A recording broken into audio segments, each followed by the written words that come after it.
Welcome to Rama's kitchen.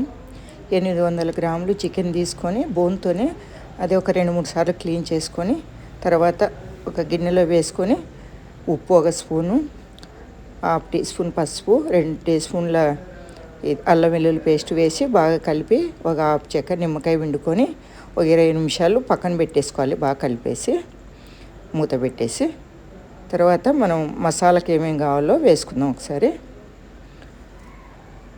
ధనియాలు 1 spoon, జీలకర్ర 1 spoon, మిరియాలు 1/2 టీ స్పూను, చెక్క 2 చిన్న ముక్కలు, ఇవి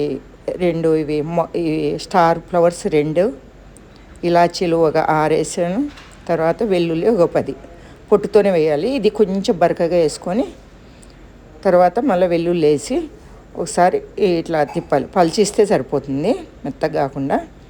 అది పక్కన పెట్టేసుకొని సరిపడా ఆయిల్ వేసుకోవాలి. ఫ్రై కంటే ఆయిల్ కొద్దిగా ఎక్కువ పడుతుంది.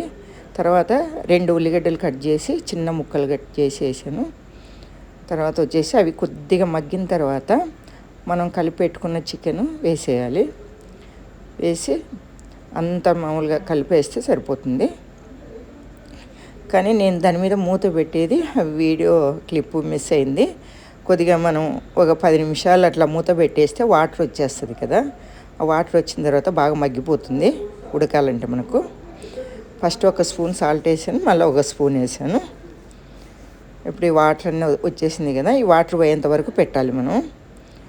ఒక 10 నిమిషాలు మూత పెట్టి తర్వాత తీసేయాలి. మళ్ళీ అట్లే ఉంటే వాటర్ ఎక్కువ ఉండిపోతుంది. అట్లే తీసేసి వాటర్ పోయేంత వరకు పెట్టి తర్వాత ఒక 2 రెమ్మలు కరివేపాకు చెట్టుది అప్పుడప్పుడు కోసుకొని వేసాను. చాలా ఆ ఫ్లేవర్ అనేది అంత బాగుంటుంది. 2 రెమ్మలు వేసేసాను పచ్చిది. ఇలా పీసులు ఇలా అవుతాయి, కలర్ మారుతాయి. అప్పుడు మనం చేసుకున్న మసాలా వేయాలి. ఈ మసాలా పెట్టి చికెన్ ఫ్రై చేసుకుంటే అసలు ఎంత రుచిగా ఉంటుందో అంత బాగుంటుంది. ఇలా అయిపోయింది కదా. ఇప్పుడు ఒక ప్లేట్ తీసుకొని స్టవ్ ఆఫ్ చేసి, ఈ చికెన్ అసలు తక్కువ తినేవాళ్ళు కూడా ఎక్కువ తింటారు ఇలా చేసి పెడితే. ఆనియన్స్ నిమ్మకాయ పెట్టుకొని కొత్తిమీర వేసి ఇలా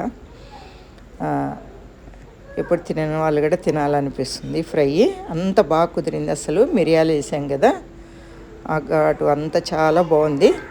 ఇలా పెట్టుకొని ముక్క తింటే అసలు ఒక్క పీస్ మిగలలేదండి, అప్పటికప్పుడు అయిపోయింది.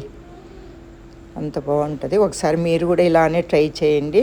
వీడియో నచ్చితే లైక్ చేయండి, షేర్ చేయండి.